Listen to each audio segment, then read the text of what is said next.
आप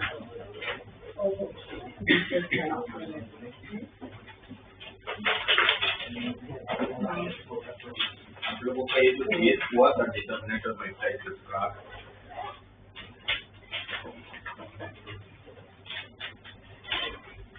जिसमें एक दो क्वेश्चन ऐसे हैं जो किसी को भी नहीं है पूरे ये वाला क्वेश्चन, जिसमें डिटरमिनेंट की बात आ रही है, जहाँ पर प्रूविंग के दो बन ही नहीं रहे।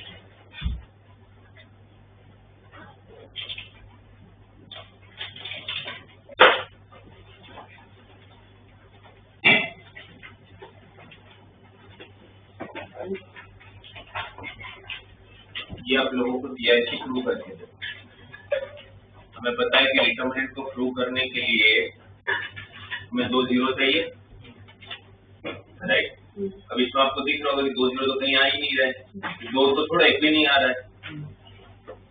आपका पूरा डिटरमिनेंट में सामने जो प्रूव करना है उसमें एक भी टर्म आप लोगों को ऐसा नहीं जो विदाउट स्क्वायर, तब सबसे पहले क्या सोचने वाले? सबसे पहले क्या सोचेंगे कि यहाँ पर सारे के सारे टर्म है स्क्वायर के फॉर्मेट में है, तो हम कुछ करेंगे, राइट। वो स्क्वायर के फॉर्मेट में लाएंगे कैसे? ये तो ऑलरेडी स्क्वायर में ही है, बाकी कोई भी नहीं है, पर पहला जो रो है उसमें कॉमन एलिमेंट कौन है? तो मैं क्या करूंगा, फर्स्ट रो को ए से डिवाइड करूंगा, ए से क्या बनेगा ये a into A square plus 1, ये क्या होगा ए स्क्वायर बी ए स्क्वायर। सेकंड रो में क्या कॉमन है? कॉमन एलिमेंट कौन है?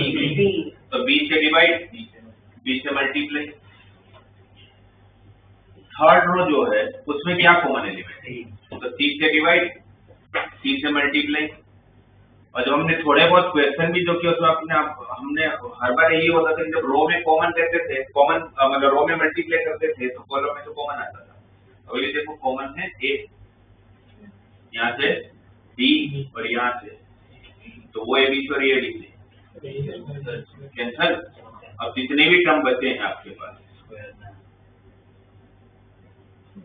वो सारे के सारे स्क्वायर वाले, और जैसे ये बनेगा तो फिर तो आपको पता है क्या करना, वो लाना होगा। तो क्या होगा, r1 equal r1 plus r2 plus r3, same element बन रहा है 1 plus a square plus b square, 1 plus a square plus b square plus c square, 1 plus a square plus b square plus c square. Common निकालोगे 1 1 1 बचेगा, तो 0 आ जाएगा। c1 equal c1 minus c2, c2 equal c2 minus c3, direct solve करो, answer आ जाएगा। तो ये किसी का नहीं बना। फिर डिटरमिनेंट का जो दूसरा क्वेश्चन था वो भी ऑलमोस्ट किसी एक का बना है, b square c square bc b plus c square a square ca c plus a square b square ab और a प्लस b। लाना है आप लोगों को 0, और डिटरमिनेंट को 0 लाने के लिए आपको क्या करना पड़ेगा, या तो दो रो दो कॉलम को सेम करना पड़ेगा, या तो किसी एक रो एक कॉलम के सारे एलिमेंट 0 हो जाए तो मैं 0 बोल सकता हूँ। दोनों प्रॉपर्टी मेरे पास, राइट। इसमें ये तो दिख रहा है कि भाई दो कोई भी रो को या कोई भी कॉलम को 0 तो नहीं बना सकता, तो ट्राई क्या करूंगा, दो रो या दो कॉलम सेम हो जाए। इसमें डायरेक्टली प्लस माइनस करने से कुछ नहीं होना, पैटर्न नहीं समझ आ रहा है। यहाँ पर स्क्वायर के टर्म है, यहाँ पर विदाउट स्क्वायर से मल्टीप्लिकेशन में टर्म है, यहाँ पर एडिशन में टर्म है, तो डायरेक्टली तो प्लस माइनस करके कुछ नहीं होने वाला है। उसके पहले हमें कुछ तो काम करना पड़ता होगा। क्या कर सकते हैं, स्प्लिट लेने जाओगे तो भी बहुत मुश्किल मतलब लेंदी हो जाएगा। पर आप एक चीज नोटिस करो, वेरिएबल कौन है इसमें, पूरे डिटरमिनेंट में वेरिएबल कौन है? पहले रो में a है ही, दूसरे रो में b गायब और तीसरे रो में c गायब। तो हम क्या करेंगे, फर्स्ट रो को a से मल्टीप्लाई करता हूँ, सेकंड रो को b से मल्टीप्लाई करता हूँ, थर्ड रो को c से मल्टीप्लाई करता हूँ, तो क्या हो जाएगा, बाहर 1 बाई abc, यहाँ क्या बनेगा ab स्क्वायर c स्क्वायर, यहाँ क्या बनेगा abc, यहाँ पर क्या बनेगा ab प्लस ac, यहाँ क्या रहेगा b times c square n square, ये बनेगा abc, ये बनेगा bc प्लस ab, ये क्या होगा c a square b square, यहाँ पर क्या होगा abc और यहाँ क्या होगा s प्लस b, यहाँ से क्या कॉमन वो abc और abc कैंसिल, ठीक है। अच्छा वो एबीसी वहां से तो कॉमन था ही, बट आप देखो तो यहाँ से भी एबीसी कॉमन, तो और एक एबीसी बस बाहर बच जाएगा क्योंकि दो बार आया ना, इसका भी एबीसी आएगा, इसका भी एबीसी आएगा। इसका जब एबीसी कॉमन लोगों तो क्या बचा, यहाँ पर एबी, यहाँ पर और यहाँ पर AB plus AC, BC plus AB. इससे क्या फायदा हुआ कि एटलीस्ट जो सारे टर्म बचे ना वो सेम जैसे बचे, इसलिए दो दो के पेयर बचे। पहले तो कहता थोड़े टर्म में स्क्वायर था, थोड़े में नहीं था, थोड़े में सिंगल सिंगल टर्म का एडिशन था, तो कुछ नहीं हो पा रहा था। अब तो दिख रहा, तो क्या हाँ C1 में C3 है तो C3 में C1, तो तीनों में क्या है, AB plus BC plus AC, AB plus BC plus AC, AB plus BC plus AC common आ जाएगा, 1 1 1 आ जाएगा, 3 कॉलम सेम, आंसर इज 0।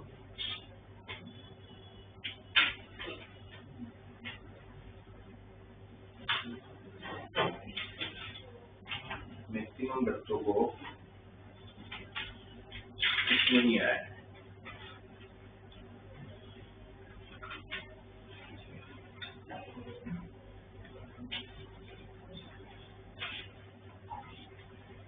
पूरे में अगर पूरे क्लास में किसी का थोड़ा बहुत भी सेटिस्फैक्टरी पेपर था कि जिसको देख के ऐसा लगा कि हाँ मैंने अपने 15 दिन जिसके पीछे दिए हैं, किसी को अगर कुछ समझ आया है तो वो सिर्फ एक ही स्टूडेंट से रिया, बाकी किसी ने भी अच्छा परफॉर्म नहीं किया पूरे क्लास। ऐसा नहीं कि रिया ने बहुत अच्छा किया है, बट कंपेरेटिवली बाकी सबसे अच्छा परफॉर्म। बस 20 मार्क है आउट ऑफ 31, वो भी डिटरमिनेंट मैट्रिसेस में, जो पूरे सिलेबस का सबसे इजीएस्ट चैप्टर है। इससे इजी कोई चैप्टर ही नहीं, इससे इजी कोई चैप्टर नहीं, और इसके कंपेयर में तो बहुत ज्यादा टफ चैप्टर है। फिर तो अगर कंसेप्चुअल अगर देखा जाए तो जब तुम्हारी हालत अगर इसमें ये है तो मुझे नहीं पता है कब क्या करोगे। आरओ का एक बहुत अच्छा परफॉर्मेंस, तो 0 मार्क लेकर आया, तुमने पूरा का पूरा पेपर छोड़ दिया है। तुम एक बार मुझे बताओ, तुम पास कैसे, तुमने क्या सोचा, तुम कैसे पास होंगे, तो क्या करने वाले हो कि तुम फिर पास हो जाओगे। तुम्हारे पास पास होने वाले चैप्टर में बताता हूँ कि जिसके बेस पर तुम पास हो सकते हो। एक मैट्राइसिस था आपके पास जो आपको नहीं आता है, उसका एक एलपी भी बचता है, लास्ट वाला चैप्टर है सेकंड बुक, वो बहुत सिंपल है और वो तो सिर्फ 4 मार्क का आता है, तो 4 मार्क में तो पास नहीं होंगे। क्योंकि अगर इसमें इतनी प्रॉब्लम है तो बीच में तो सिर्फ कैलकुलस भरा पड़ा है, उसमें कैसे करेंगे।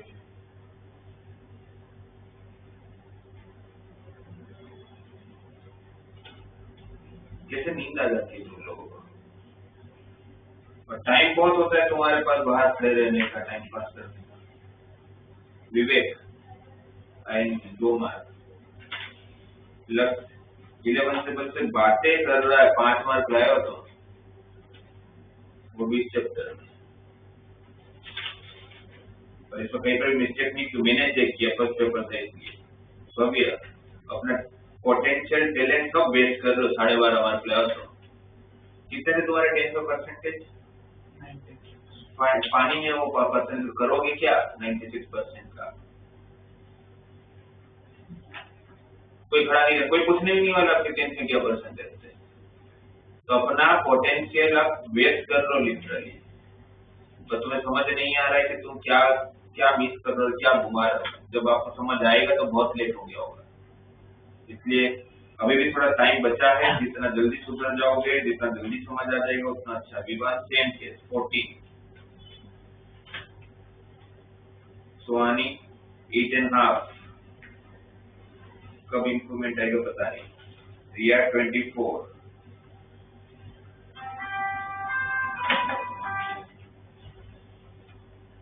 बहुत फालतू मिस्टेक है। रितेश 5.5, आदित्य 15.5, और वो भी तब जब मैंने कोई क्वेश्चन में देखा था कि 2 स्टेप के 3 मार्क मिल रहे थे। बी माइनस बी को स्क्यू सिमेट्रिक प्रूव करना, 3 मार्क मिल रहा था, तो 2 ही स्टेप का तो क्वेश्चन था, ट्रांसपोज किया, माइनस का डिफरेंस आ गया, हो गया, तब जाके ऐसे मार्क्स आ रहे हैं। और ऐसा तो कोई भी क्वेश्चन मुझे बताओ पूरे इस पेपर में, ऐसा कोई भी क्वेश्चन, एक बार इसको छोड़ दो, शायद ये क्वेश्चन आप लोगों को तो उसको प्रूविंग में तो था ही, बट चलो इसको एक बार मैं मान लेता हूँ। कि चलो उस टाइम पर क्लिक नहीं हुआ। बाकी पूरे पेपर में एक एक क्वेश्चन हमने क्लास में किया हुआ है, सारे के सारे यूनिवर्स के क्वेश्चन है, सबके असाइनमेंट के क्वेश्चन है, मैट्रिसेस के टेक्स्ट बुक के क्वेश्चन है। फिर मैक्सिमम बच्चों ने ये छोड़ दिया 3/3 अगर स्क्यू सिमेट्रिक मैट्रिक्स है तो उसकी find the value of determinant क्या होगा। ये अगर स्क्यू सिमेट्रिक मैट्रिक्स है और 3/3 ऑर्डर का है तो डायरेक्टली प्रॉपर्टी नहीं है, क्या होता है डिटरमिनेंट, क्या होता है 0। अगर स्क्यू सिमेट्रिक मैट्रिक्स है और अगर ऑड ऑर्डर है तो क्या होता है 0, क्योंकि स्क्यू सिमेट्रिक मैट्रिक्स की कंडीशन क्या है, A ट्रांसपोज इक्वल टू -8। अगर मैं इसका डिटरमिनेंट अगर लेता हूं A ट्रांसपोज का डिटरमिनेंट इक्वल टू -1 का डिटरमिनेंट, जहां पर A आपको 3/3 का मैट्रिक्स दिया हुआ है, प्रॉपर्टी के हिसाब से A ट्रांसपोज का डिटरमिनेंट और A का डिटरमिनेंट सेम है। यहाँ पर ये 3/3 का मैट्रिक्स है जिसको आप किससे मल्टीप्लाई कर रहे हो, तो ये माइनस यहाँ पर कितने एलिमेंट्स होंगे, हर एक के साथ मल्टीप्लाई हो रहा होगा, राइट।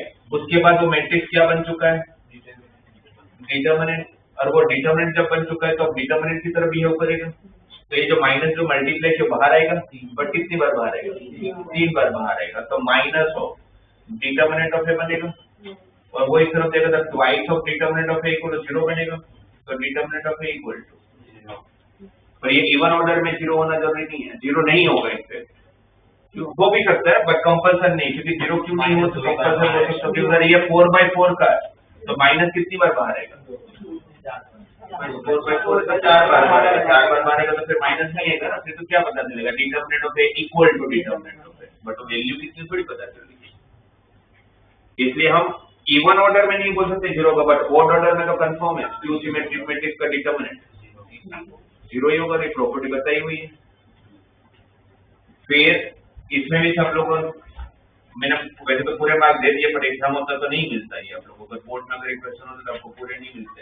एडजॉइंट ऑफ ए का डिटरमिनेंट 225 दिया हुआ है, ऑर्डर 3/3 है ए का, तो पूछा गया कि डिटरमिनेंट ऑफ ए की वैल्यू क्या होगी, प्रॉपर्टी है तो एडजॉइंट ऑफ ए का डिटरमिनेंट किसके equal, determinant of A raise to power n-1, n कितना है 3 - 1, तो डिटरमिनेंट ऑफ ए का स्क्वायर इक्वल टू 225, तो determinant of A equal to 15 या प्लस माइनस 15।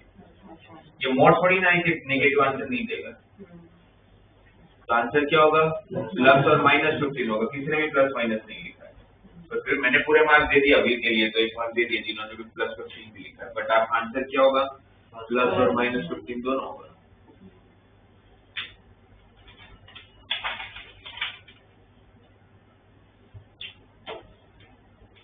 फिर ये सारे क्वेश्चन का कि कंसिस्टेंट इक्वेशन है, मोर देन वन सॉल्यूशन है, मोर देन वन सॉल्यूशन है, और आपको अगर इक्वेशन अगर ऐसे दिया हुआ है u plus v equal to minus of lambda v plus 1, u plus 2v equal to minus lambda of v minus 1, 3u plus 8v equal to lambda plus 2, ये तीन इक्वेशन दिए लीनियर इक्वेशन, और बोला गया है if the following equations are consistent and have more than one solution।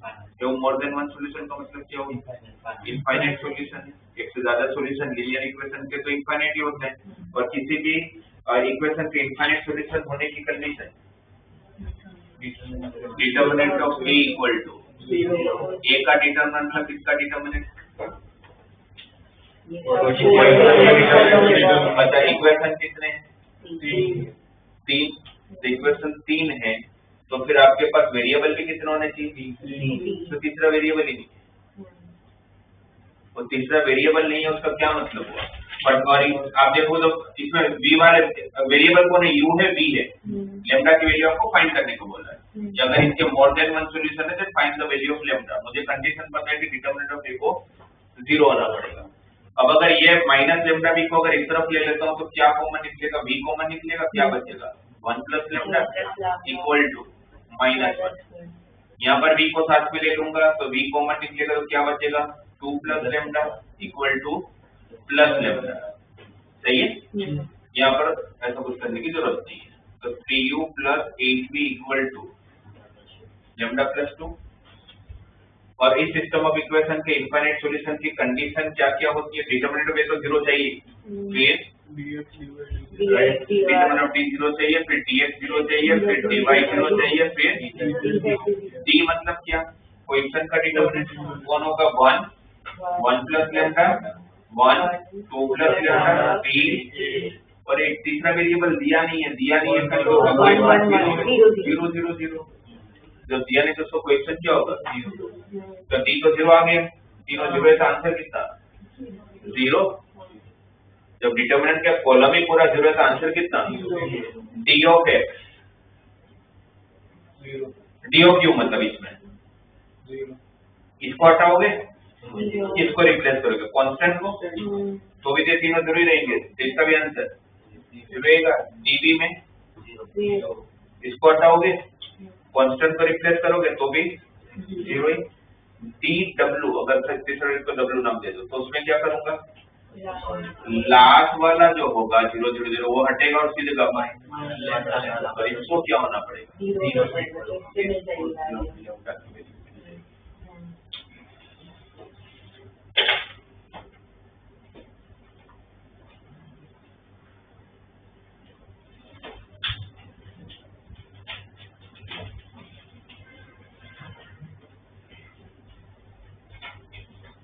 Last class में हम लोग ग्राफ की बातें कर रहे थे। लास्ट क्लास में क्या डिस्कस कर रहे थे हम लोग,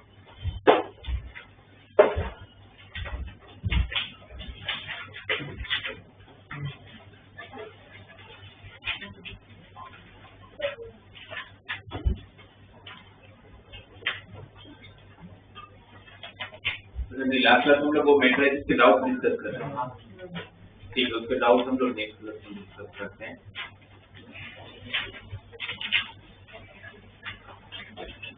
अब आप लोगों को क्योंकि मेनली जो हमारे पास पार्ट बचा है, क्योंकि आपने देखा जैसे मैंने आप लोगों को 4 चैप्टर डिस्कस कर लिया, फंक्शन से चालू किया था, फंक्शन हुआ तो सिर्फ रिलेशन वाला पार्ट बाकी है एक से, उसके बाद हम लोग इनवर्स पे आए, इनवर्स ट्रिग्नोमेट्री हुआ, उसके बाद हमारा डिटरमिनेंट हुआ, उसके बाद हमारा मैट्रिक्स है, राइट। देखा जाए हमारे 4 चैप्टर।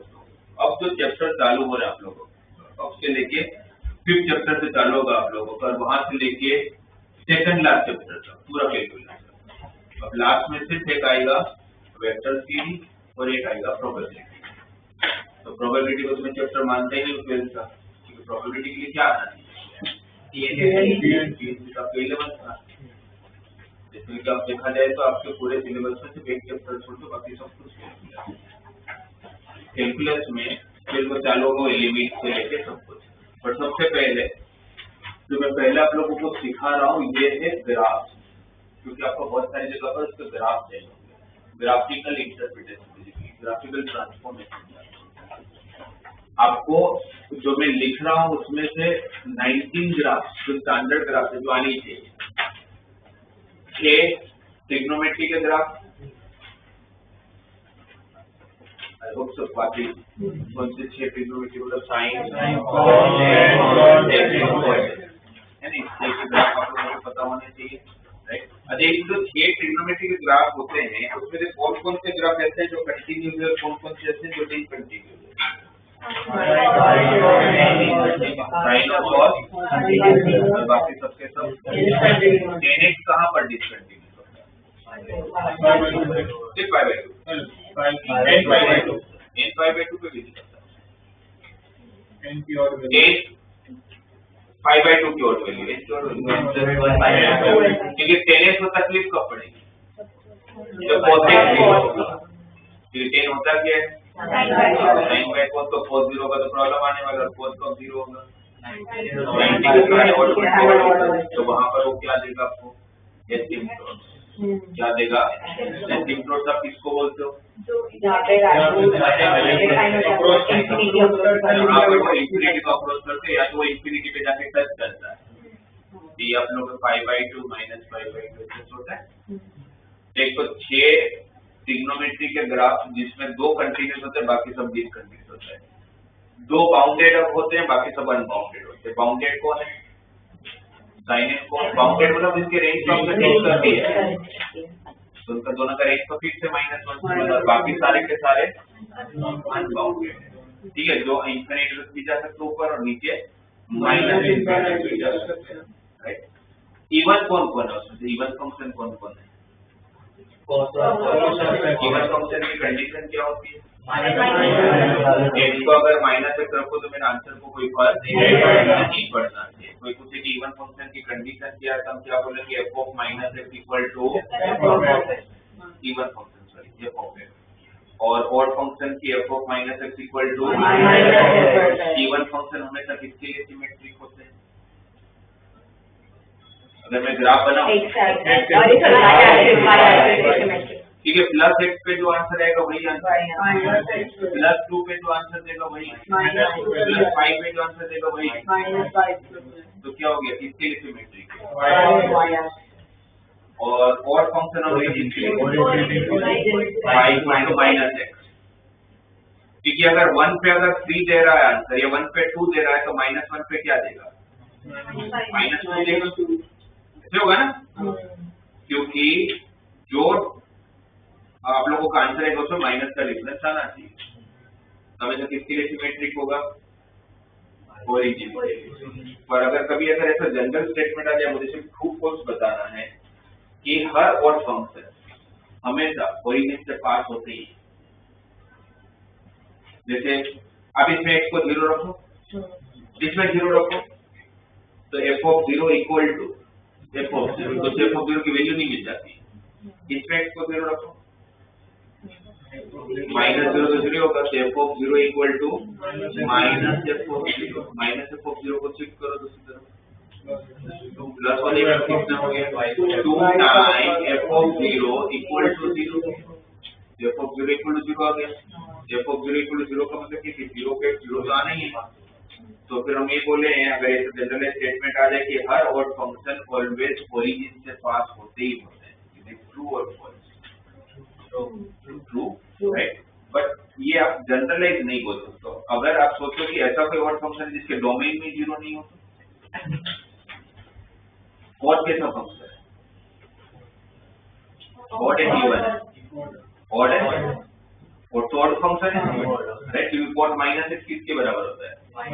अब कॉट का ग्राफ ड्रॉ करो, कॉट 0 डिग्री की वैल्यू, कॉट के एसिम्पटोट्स कौन होंगे? साइन 0 होता है, 0 पे इंफिनिट होगा, फिर वापस पाई पे भी माइनस इंफिनिट होगा, तो फिर ये आप ग्राफ बनाओगे और कॉट हमेशा डिक्रीजिंग फंक्शन है, चेन हमेशा कैसा फंक्शन होता है? इंक्रीजिंग, और कोट हमेशा, तो ये कोट ऑड फंक्शन है बट ओरिजिन से पास नहीं हो रहा है। ओरिजिन से पास क्यों नहीं हो रहा है? क्योंकि उसके डोमेन में 0 नहीं है। हाँ, अगर कोई भी ऐसा ऑड फंक्शन होगा जिसके डोमेन में 0 होगा तो फिर वो कंफर्म है कि कहां से पास होगा? ओरिजिन से पास होगा। बट अगर उसके डोमेन में 0 नहीं है तो फिर मैं ये नहीं बोल सकता हूँ कि वो ओरिजिन से पास होता होगा। बट ये तो पक्की बात है, डेफिनेटली किसके लिए सिमेट्रिक होगा? y equal to minus x के लिए, मतलब ओरिजिन के लिए सिमेट्रिक होगा बट ओरिजिन से पास होना जरूरी नहीं। ठीक है, तो पहले तो आपको 6 ट्रिग्नोमेट्री के फंक्शन आपको पता होने चाहिए। मैंने आप लोगों को पीरियोडिसिटी भी बताया था बीच में, बताया था?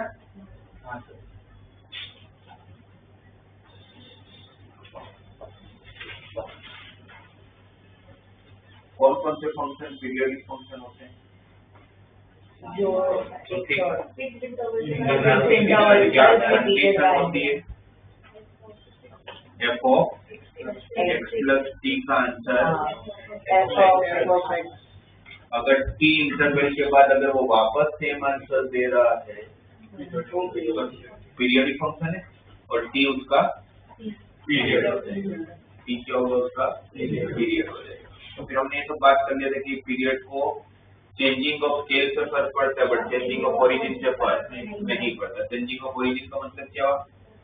डोमेन में प्लस माइनस कर दो तो शिफ्ट होता है, पर वो गैप को फर्क नहीं पड़ता, जिस गैप के बाद वो सेम आंसर देता होगा। पर अगर आप लोग अपने डोमेन को 2 से मल्टीप्लाई कर लोगे तो आपका पीरियड डिवाइड बाय 2 हो जाएगा। अगर वो पहले 360 डिग्री पर 360 डिग्री के गैप में अगर सेम आंसर दे रहा था तो आपने 2 से मल्टीप्लाई कर लिया तो गैप आधा हो जाएगा, सही है ना? तो जिसको मल्टीप्लाई डिवाइड करते हो जिसको होता है चेंजिंग ऑफ स्केल, और जब प्लस माइनस करते हो तो चेंजिंग ऑफ ओरिजिन। ठीक है। फिर एक ऐसा फंक्शन कि जो पीरियोडिक तो होते हैं बट उसका पीरियड डिफाइंड नहीं है। कौन सा? कांस्टेंट फंक्शन पीरियोडिक तो होता है उसके पीरियड को डिफाइन नहीं कर सकते। क्योंकि अगर मैं ये बोलूं कि f of x equal to 7 नाम का एक फंक्शन है, इसमें अगर मैं x को अगर 1 रखूंगा तो भी मुझे 7 ही आंसर देगा, 1.1 रखूंगा तो भी 7 ही आंसर देगा, 1.2 रखूंगा तो भी। तो जिसने ये रखा उसके लिए पीरियड कितना है? 0.1, राइट। कोई अगर f of 1 रखता है उस पे 7 है, फिर 2 रखता है तो भी तो 7 ही आएगा, 3 रखता है तो भी। इस पर्सन के लिए पीरियड कितना है? 1। तो जिसको जो पीरियड लेना है वो ले सकता है। पर अब इसी अभी कंसेप्चुअल क्वेश्चन आया था जेडब्ल्यू एडवांस के पेपर में, जिसमें ट्रू फॉल्स बताना था। ट्रू फॉल्स नहीं था, मोर देन वन करेक्ट का क्वेश्चन था, जिसमें बोला था कि ऐसा दे दिया था f of x equal to 1 plus cos 2 pi x, f of x equal to 1 plus cos 2 pi x, और बोल दिया था कि फंक्शन हमेशा एक कांस्टेंट वैल्यू देता है, ये एक यूनिक वैल्यू देता है। कांस्टेंट वैल्यू नहीं बोला था, ये फंक्शन हमेशा एक यूनिक वैल्यू देता है। तो पूछा गया था कि नीचे के 4 ऑप्शन में से कौन उसका पीरियड नहीं हो सकता है, या कौन उसका पीरियड हो सकता है, कौन उसका पीरियड हो सकता है, ये पूछा।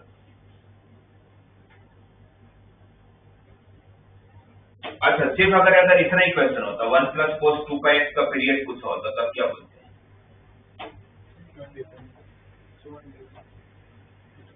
2 pi x x equal to cos 2 pi 1 plus cos 2 pi x की तो फॉर्मूला होती है ना, what is 1 plus cos 2 theta? 2 cos theta. तो f of x equal to 1 plus cos 2 theta is 2 cos square theta, तो 2 cos square theta तो क्या हो जाएगा? 2 cos स्क्वायर pi x आप हो जाएगा। cos स्क्वायर का पीरियड क्या होता है? cos स्क्वायर का पाई बाय 2 कैसे हो जाएगा? cos स्क्वायर का पीरियड पाई होता है, cos का पीरियड क्या होता है? 2 पाई। tan का पीरियड क्या होता है? पाई। तो cos का क्यों पाई नहीं होता? tan का हाँ, क्योंकि tan pi plus x third quadrant में आएगा, और थर्ड क्वाड्रेंट में tan पॉजिटिव है तो tan x दे देगा, but cos pi plus x करने जाओगे तो थर्ड क्वाड्रेंट में माइनस cos x आएगा, और थर्ड क्वाड्रेंट में cos क्या होता है? बट जब आप स्क्वायर करो तो फिर तो मतलब ही नहीं है ना पॉजिटिव नेगेटिव का। तो cos स्क्वायर का पीरियड क्या होगा? पाई। कोई पूछे mod cos x का पीरियड क्या होगा? पाई। तो cos स्क्वायर का पीरियड पाई है, और उस डोमेन को अपने पाई से मल्टीप्लाई किया, तो आपको पीरियड को पाई से डिवाइड करना पड़ेगा। तो cos स्क्वायर का पीरियड पाई था, उसको पाई से डिवाइड करूंगा तो इसका पीरियड क्या हो जाएगा? 1। इसका पीरियड क्या हो जाएगा? 1, करेक्ट। इसका पीरियड 1 हो जाएगा। अब इसका पीरियड 1 हो जाएगा, ये हमें पता चला। बट यहाँ पर ये जो सेंटेंस दिया हुआ है कि this equation, this function has unique value, इसका क्या मतलब हुआ? एक ही वैल्यू आने वाली, मतलब इनडायरेक्टली आपको बोल दिया कि कुछ फंक्शन ऐसा है कि भाई ये कांस्टेंट फंक्शन है। सेंटेंस मतलब ये, अगर सिर्फ इतने का पीरियड पूछा तो मेरा आंसर 1 होता। 1 समझ आया ना? बट उन्होंने बोल दिया भाई this function gives a unique value, तो यूनिक वैल्यू से तो एक ही वैल्यू देगा, जो भी करना है कर लो, तो फिर ये तो कांस्टेंट फंक्शन हो गया। तो कांस्टेंट फंक्शन हो गया तो जिसमें पता है कि constant function is periodic but period does not define. तो इस केस में पीरियड डज नॉट डिफाइन। अब मेरा सेंटेंस आपसे, मेरा क्वेश्चन आपसे ये कि किसी फंक्शन का पीरियड अगर पाई बाय 2 है तो फंक्शन पाई के बाद भी तो सेम ही आंसर देता होगा।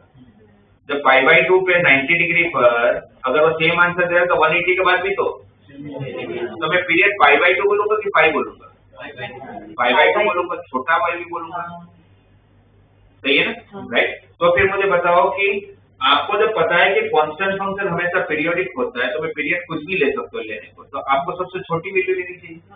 कोई भी दो रेशनल वैल्यू के बीच में अगर मैं आपसे बोलूं कि एक वैल्यू 1 है एक वैल्यू 1.1 है, इनके बीच में कितने नंबर है? और वो कैसे नंबर है सारे के सारे? 1 और 1.1 के बीच में इनफाइनाइट नंबर, और सारे कैसे नंबर है? वो सारे नंबर इरेशनल नंबर है। रेशनल के आजू बाजू में कौन नंबर होते हैं? इरेशनल। रेशनल के आजू बाजू में कौन से नंबर होते हैं? इरेशनल। राइट। तो आपको अगर कोई पूछे कि भाई कोई कांस्टेंट फंक्शन का पीरियड अगर बताना है, अगर मुझे बताना ही है तो फिर मैं उस टाइम पर उसका पीरियड कोई इरेशनल नंबर बताऊंगा।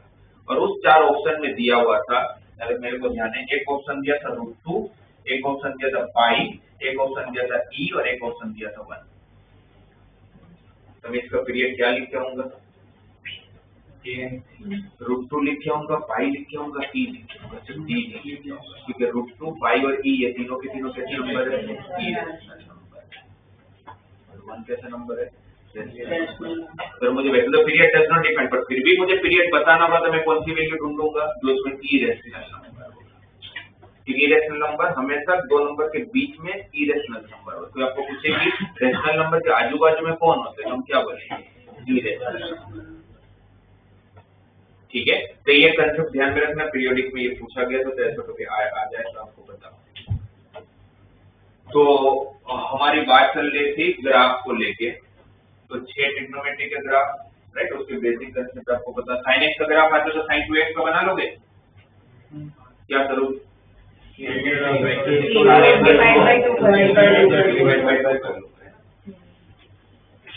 ठीक है, 6 ट्रिग्नोमेट्री, एक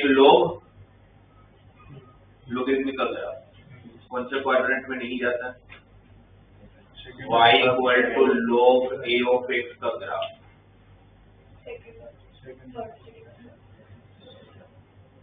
लोग का डोमेन हमेशा क्या होना चाहिए? तो एक नेगेटिव नहीं चलता, तो कौन से क्वाड्रेंट में नहीं जाएगा? सेकंड में नहीं जाएगा और थर्ड में नहीं जाएगा। लोग का आंसर नेगेटिव हो सकता है, लोग का आंसर तो नेगेटिव हो ही सकते हैं ना, डोमेन नेगेटिव नहीं हो सकता, वैल्यू तो नेगेटिव हो ही सकता है। तो आपका ग्राफ, अच्छा मेरा बेस कुछ भी हो पर क्या नहीं हो सकता? लोग का बेस क्या नहीं होता है? नेगेटिव नहीं होता है, जीरो भी नहीं होता है। लोग का नंबर और बेस दोनों को हमेशा पॉजिटिव ही होना पड़ेगा, बट बेस 1 भी तो नहीं होता है। और बेस 1 क्यों नहीं होता है? 1 की कोई भी पावर जो 1 ही होता है। 1 की कोई भी पावर 1 ही होती है, बट इसका आंसर वो तो ठीक है, 1 की कोई भी पावर 1 होता है, बट अगर एक्सप्लेन करें कि 1 क्यों नहीं, हमारा इसका बेस 1 क्यों नहीं हो सकता है, तो चेंजिंग ऑफ बेस की प्रॉपर्टी है what log a of x का मतलब क्या होता है? log a और अगर a 1 हो गया तो log 1 की वैल्यू, log का बेस कुछ भी और log 1 हमेशा क्या हो जाएगा? सबका डिनोमिनेटर 0 आएगा, सिंपलीफाई हो जाएगा, इसलिए बेस कभी भी 1 नहीं होता है, राइट। तो log का ग्राफ जब आप बनाओगे तो ऑलवेज बेस कुछ भी ऊपर हमेशा पास कहाँ से होगा? 1,0 से, राइट। बट ये y एक्सिस को कभी भी टच, क्योंकि y एक्सिस को टच करोगे तो x की वैल्यू 0 हो जाएगी और लोग 0 एक्सेस नहीं करते, तो ये उसका एसिम्प्टोट है। बट क्या ये ग्राफ से तो हमें ये समझ में आ रहा है कि लोग हमेशा इंक्रीजिंग फंक्शन है, बट क्या ये ऑलवेज ट्रू है? क्या लोग हमेशा इंक्रीजिंग फंक्शन ही होता है? तो क्या पढ़े थे आप लोग कि बेस अगर आपका 1 से बड़ा होगा तो इंक्रीजिंग होगा, बट बेस अगर 0 से लेके 1 के बीच में होगा तो ये डिक्रीजिंग नहीं होगा। पास 0,1 से ही होगा, बट फिर वो डिक्रीज हो जाएगा if your base is between 0 to 1। वैसे तो आप लोगों को 0 to 1 की जरूरत नॉर्मली पड़ेगी नहीं, क्योंकि पूरे कैलकुलस में लोग का बेस दिया नहीं होगा मोस्ट ऑफ जगह पर, तो बाय डिफॉल्ट में बेस क्या लेके चलना है? ई, नेचुरल लोगरिथम। क्योंकि पूरे कैलकुलस में लोग का जो बेस होता है वो कौन सा होता है? ई। और लोग ई ऑफ एक्स को और क्या लिखा जाता है? ln x। Why ln x? n is for natural. क्योंकि दो स्टैंडर्ड दो टाइप के लोग हैं, एक कॉमन लोगरिथम कॉमन लोगरिथम कौन होता है? जिसका बेस ए होता है। नेचुरल लोगरिथम कौन है? जिसका बेस ई होता है। पूरे कैलकुलस में दिया हो तो बहुत अच्छी बात है, नहीं दिया हो तो बेस ई है। तो बेस ई की अप्रोक्स वैल्यू क्या है? 2.2 वो ई है ना, वो तो बराबर है, वो तो नहीं फिर डिराइव के बढ़ाया कैसे? तो ये एक्स की सीरीज है ना, सीरीज बताई थी x तो 0/0 फैक्टोरियल प्लस उसमें x की पावर 1 रख लो, तो तीन चार वैल्यू को सोल्व करोगे अप्रोक्स 2.71 हो जाता है। और वो इरेशनल नंबर है क्योंकि सीरीज में तो इनफाइनाइट तक जाती है। तो ये लॉग की ग्राफ जो हमें पता होना चाहिए। फिर एक्सपोनेंशियल की ग्राफ। एक्सपोनेंशियल फंक्शन, अच्छा एक्सपोनेंशियल फंक्शन बोलते किसको है? कौन से टाइप के फंक्शन को एक्सपोनेंशियल फंक्शन बोला जाता है? जिसके एक्सपोनेंट में वेरिएबल होता है। तो exponent means what? Power e to the power x, 2 raised to x, 3 raised to x, e raised to x, 1/2 raised to x, ये सारे कैसे फंक्शन है? एक्सपोनेंट, क्योंकि एक्सपोनेंट में पावर है। अच्छा log और a raised to x के बीच में क्या रिलेशन?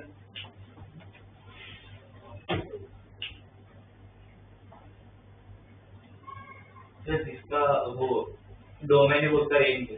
तो इसका मतलब क्या हो? दोनों एक दूसरे के इन्वर्स। भाई y equal to log a of x है, log हटाना याद होगा, log हटा दो तो x क्या बन जाएगा? a raised to y।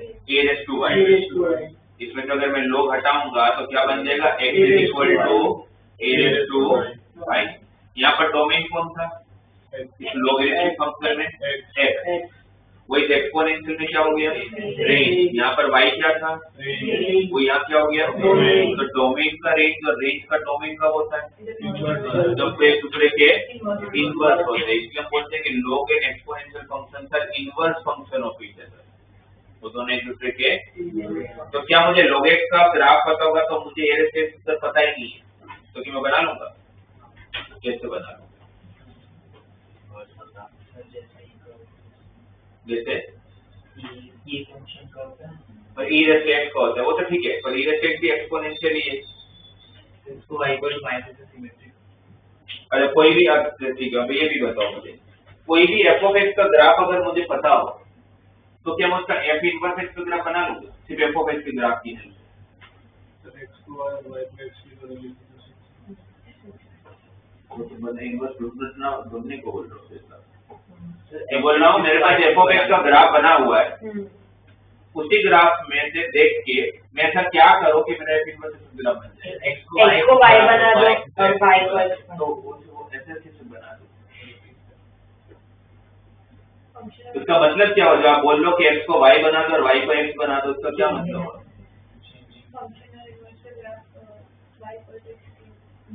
Very good भाई, जब आपको y को x बनाना है, x को y बनाना, तो उसका मतलब क्या हुआ कि f of x और f इनवर्स x का ग्राफ किस मिरर के लिए सिमेट्रिक होगा? y इक्वल टू x के लिए। y इक्वल टू, अगर मैं आप जो बोल रहे हो उसी को मैं बहुत सिंपल लेकिन में बताता हूँ। अगर कोई f of x का फंक्शन है जिसका आंसर 1 रखने पर 2 आ रहा है,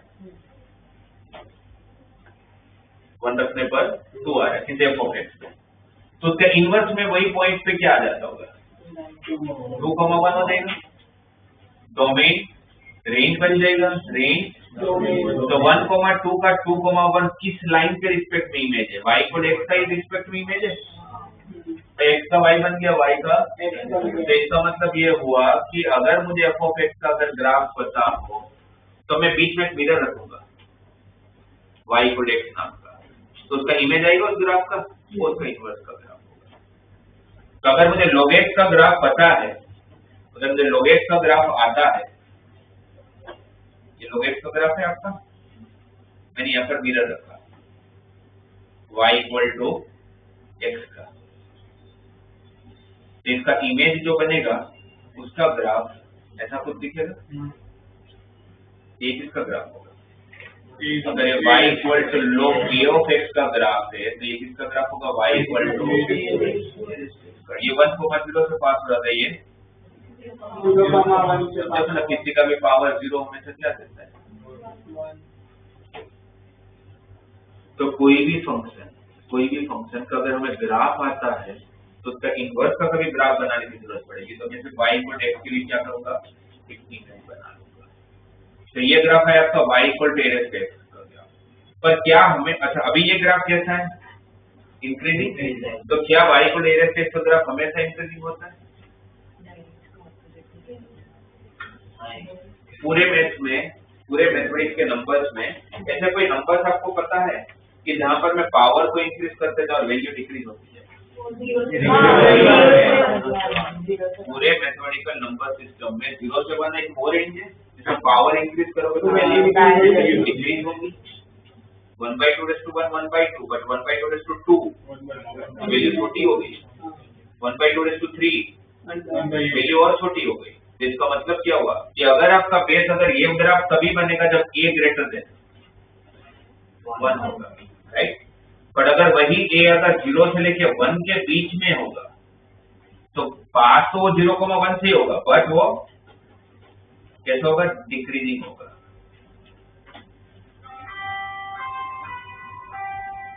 हाँ कुछ से चल रहा है sir y equal to log a of x है, तो सर वो x equal to a raised to y है, एक्सपोनेंट का ग्राफ क्यों होना चाहिए? अब ग्राफ पेपर में तो y और x एक्सिस से बना रहा है, इसका इन्वर्स। हाँ तो इनवर्स फंक्शन का मतलब ये थोड़ी कि इनवर्स फंक्शन हम यहाँ लिखते हैं लोग, फिर लास्ट में तो हम लोग ये y को x बना लेते हैं, x को y लिखते हैं। हम ग्राफ तो x y एक्सिस पे बना रहे हैं ना।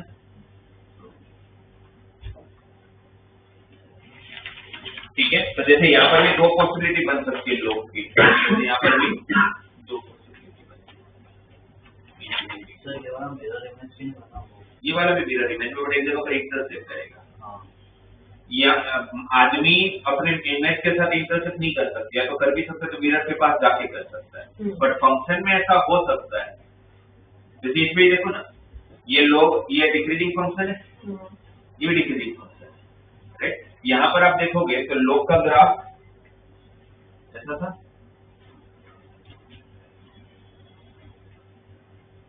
ऐसा आ रहा था ना, 0,1। तो यहाँ पर एक ऐसा वैल्यू पॉसिबल है कि दोनों फंक्शन एक y को x पे मीट करके निकल जाते हैं। ऐसे कोई एक्सेप्शनल केसेस होते हैं, ऐसे भी एक्सेप्शनल केसेस होते हैं कि जब पूरा का, वरना जैसे ये स्टेटमेंट भी एक बार पूछा गया था कि कोई भी फंक्शन और उसका इनवर्स अगर कभी मीट करते हैं तो सिर्फ और सिर्फ y इक्वल टू x की लाइन पे मिल सकते हैं। इज इट ट्रू और फॉल्स? ट्रू देखा जाए तो अगर मैं और मेरे इमेज को अगर मिलना है तो हम लोग कहाँ मिल सकते हैं? मिरर पे ही मिल सकते हैं, राइट। कंसेप्चुअली तो एकदम सही लग रहा है, but this is not always. क्यों ट्रू नहीं होगा? बिकॉज आदमी के लिए, कोई ह्यूमन बीइंग के लिए ऐसा पॉसिबल नहीं कि खुद का इमेज खुद बन जाए, बट फंक्शन में ऐसा हो सकता है। फंक्शन में ऐसा हो सकता है, जैसे मैं आपको एग्जांपल देता हूँ, f of x equal to 1/x, ये फंक्शन है, मुझे इसका इमेज, इसका इनवर्स ढूंढना है। इनवर्स कैसे निकालते हैं फंक्शन का, मैंने आपको पूरा अप्रोच समझाया हुआ है। क्या करते हैं, इसको इक्वल टू y लेते थे, फिर f of x को y के साथ इक्वेट करते थे, 1/x को भी f of x अगर y है तो x क्या बनता था, f इनवर्स y। इसमें x को सब्जेक्ट बनाओगे तो क्या बनेगा, ये x और ये x तो एक ही है, तो दोनों x को इक्वेट कर तो f इनवर्स y क्या मिला। अगर f इनवर्स y 1/y तो हम नॉर्मली लास्ट फंक्शन x के टर्म में रखते तो y की जगह पर अगर मैं x को रिप्लेस करूंगा तो आपका फंक्शन और उसका इनवर्स फंक्शन सेम है, तो फिर ये इनफाइनाइट जगह पर इंटरसेक्ट करेगा, है ना। और y इक्वल टू 1/x से कुछ का ग्राफ है, xy इक्वल टू 1 है, rectangular hyperbola. xy equal to 1 का ग्राफ कौन सा है, रेक्टेंगुलर हाइपरबोला। ऐसा ग्राफ होता है xy इक्वल टू 1 का। इसका इमेज भी देखोगे तो वही आएगा, क्योंकि यहाँ पर देखो ना, y इक्वल x की लाइन का इमेज है, ये जैसा है वैसे इमेज यहाँ बना है, बट यहाँ पर तो कहते हैं कि उसका इनवर्स वो खुद ही फंक्शन है, तो सारे f of x के पॉइंट इसको सेटिस्फाई करते होंगे। इस केस में फिर हम सिर्फ ये नहीं बोल सकते कि वो सिर्फ y को x पे इंटरसेक्ट कर रहे हैं, फिर वो सारे पॉइंट पर इंटरसेक्ट कर रहे हैं। तो सिर्फ एक ही केस हो सकता है कि जब फंक्शन का इनवर्स खुद आ जाए तो वो स्टेटमेंट ट्रू नहीं है कि वो हमेशा y इक्वल x पे मिले, अदरवाइज वो स्टेटमेंट ऑलवेज ट्रू है। तो हो गए वो हमारे पास 8 ग्राफ, 6 ट्रिगो, लॉग, एक्सपोनेंट। फिर 5 फंक्शन चाहिए आपको पीसवाइज फंक्शन, 5 पीसवाइज फंक्शन। हमारे सिलेबस में कौन कौन से पीसवाइज फंक्शन है? पीसवाइज फंक्शन मतलब जो ब्रेक होते हैं, कौन कौन होते हैं? Modular, GIF greatest integer function, integer function, fractional function and signal function. ये पांचों का काम बताओ और पांचों के ग्राफ मुझे याद कराओ।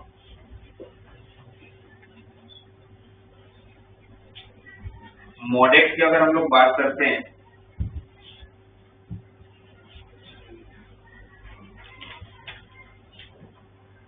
F of x equal to mod x का ग्राफ। अच्छा, मॉड का काम क्या होता है? नेगेटिव वैल्यू को पॉजिटिव करता है, पॉजिटिव वैल्यू को तो पॉजिटिव ही रखेगा। तो मॉड का ग्राफ कैसा बनता है? हमेशा वी शेप का। अच्छा, वी शेप का जब बनेगा तो उसका कॉर्नर पॉइंट कहाँ बनता है? ये जो कॉर्नर पॉइंट बना, वो कॉर्नर पॉइंट कहाँ बनेगा? हमें ओरिजिन पे बनेगा नहीं, जहाँ पे ब्रेक होगा, जहाँ पर अंदर का दिया गया फंक्शन 0 बनेगा, क्योंकि ब्रेक भी कहाँ होगा? अंदर का फंक्शन जहाँ 0 होगा। अब अंदर थोड़ी जरूरी कि हमें मॉड एक्स ही देंगे, वो हो सकता है कि f of x equal to mod of 2x minus 5 दे रखा है, तो फिर कहाँ ब्रेक? 5/2 पे ब्रेक होगा। अच्छा, ये कौन सी लाइन होगी? क्योंकि अगर x ग्रेटर देन 0 तो फिर तो मॉड की जरूरत ही कहाँ है? वैसे ऑलरेडी पॉजिटिव है, बट अगर x लेस देन 0 होगा तो मॉड x क्या बनेगा? y equal to minus x, correct? अगर y equal to mod x है तो उसमें y equal to plus x, और अगर x अगर लेस देन 0 होगा तो मॉड x क्या बन जाएगा? Minus x, correct? y equal to f of x equal to mod of 2x minus 5,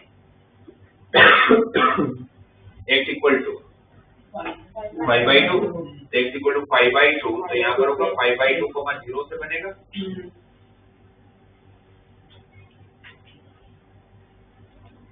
correct? ये कौन सी लाइन होगी?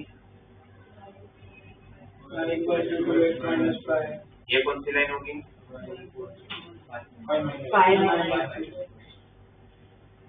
y इक्वल टू क्यों 5 माइनस 5 हो गया? बिकॉज 5/2 से छोटी वैल्यू पे नेगेटिव देगा, तो आगे क्या लगाओगे? अच्छा, आगे माइनस क्यों लगाते हैं?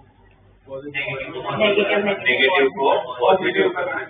ऑलरेडी अंदर की वैल्यू नेगेटिव है, तो नेगेटिव को नेगेटिव से मल्टीप्लाई करूंगा तो वो पॉजिटिव बनेगा, करेक्ट?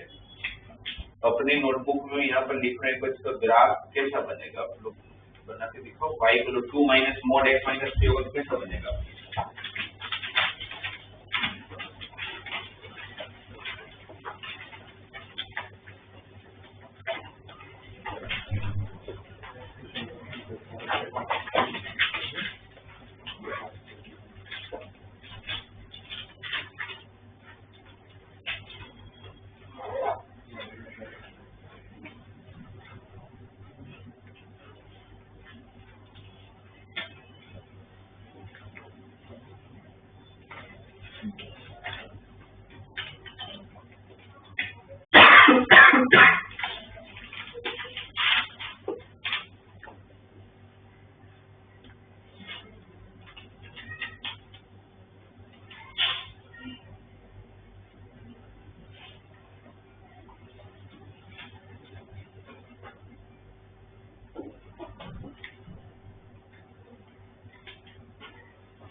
बना?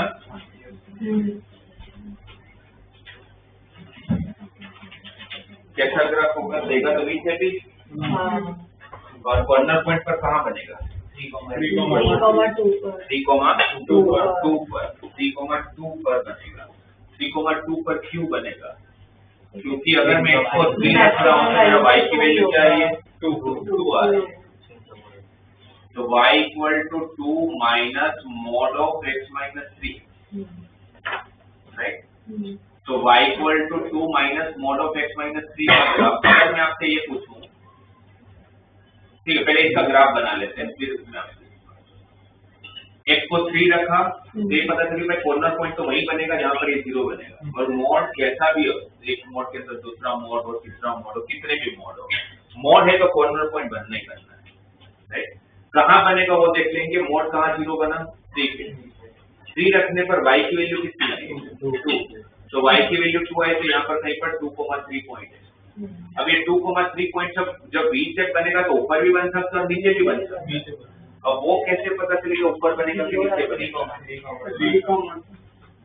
वो कैसे पता चलेगा कि ऊपर वी शेप बनेगा कि नीचे वी शेप बनेगा? तो सिंपल से ऐसा पता चलेगा, नीचे बनेगा तो x को कट करेगा, और अगर x को कट करेगा y 0 तो y की वैल्यू 0 होगी।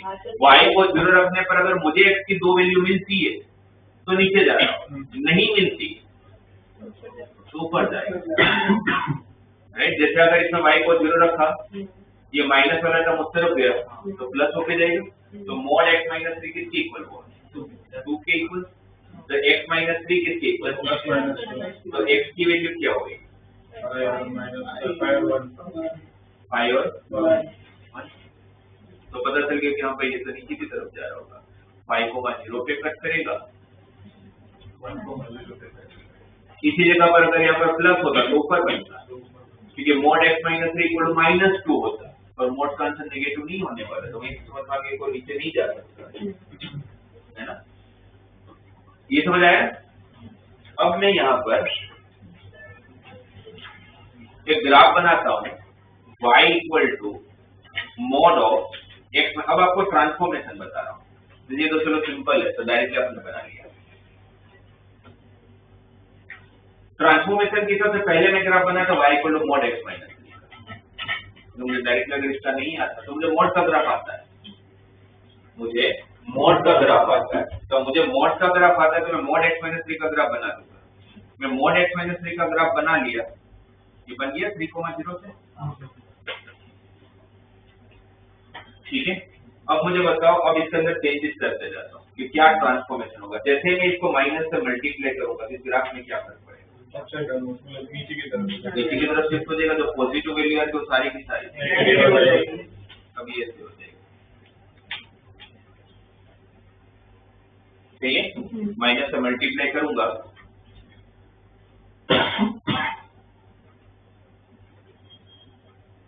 ये हो गई, ठीक। फिर देखा जाए तो ये y इक्वल टू 2 माइनस 2 को इस तरफ शिफ्ट करूंगा तो y माइनस 2 इक्वल टू, इसका क्या मतलब निकालते हो?